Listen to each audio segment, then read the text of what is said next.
ഇന്ന് നമുക്ക് വന്നിരിക്കുന്നത് ഓവർ ഹീറ്റായിട്ട് ഒരു മെഴ്സീഡീസിൻ്റെ E200. അപ്പോൾ ചെക്ക് ചെയ്ത് കഴിഞ്ഞപ്പോൾ കൂളൻ്റ് ടാങ്ക് ഡ്രൈ ആണ്. കൂളൻ്റ് ടാങ്കിൽ കൂളൻ്റ് ഇല്ല. നമ്മൾ വെള്ളം ഒഴിച്ച് നോക്കിയപ്പോൾ ഫ്രണ്ടിൽ വാട്ടർ പമ്പിൻ്റെ സൈഡിലൂടെ നല്ല രീതിക്ക് വെള്ളം പോയിക്കൊണ്ടിരിക്കുക. ഇത് മറ്റ് മെഴ്സീഡീസ് പോലെ എളുപ്പമല്ല വാട്ടർ പമ്പ് അഴിക്കാൻ. ഇത് ഈ ടർബോ യൂണിറ്റിൻ്റെ പുറകുവശത്തായിട്ടാണ് വരുന്നത്. ഏകദേശം ഈ ഇവിടെ ആയിട്ട് ഈ ടർബോ യൂണിറ്റ് മൊത്തം ഇളക്കി കഴിഞ്ഞാൽ നമുക്കത് വാട്ടർ പമ്പ് കാണാൻ കഴിയും.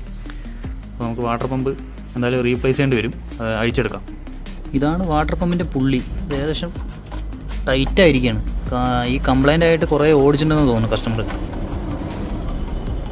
Turbo unit അഴിച്ചെടുത്തിട്ടുണ്ട്. ഇത് അവിടെ ആയിട്ടാണ് വാട്ടർ പമ്പിൻ്റെ യൂണിറ്റ് വരുന്നത്. വാട്ടർ പമ്പ് അഴിച്ചെടുത്തിട്ടുണ്ട്. ഇതാണ് ഐറ്റം. മൊത്തം ജാമായിട്ട് സ്റ്റക്കായിരിക്കുകയാണ്. പുതിയ വാട്ടർ പമ്പ് ഇങ്ങനെ വരിക. നമുക്ക് സെറ്റ് ചെയ്ത് കൂളൻ്റ് വെച്ച് സ്റ്റാർട്ട് ചെയ്ത് നോക്കാം.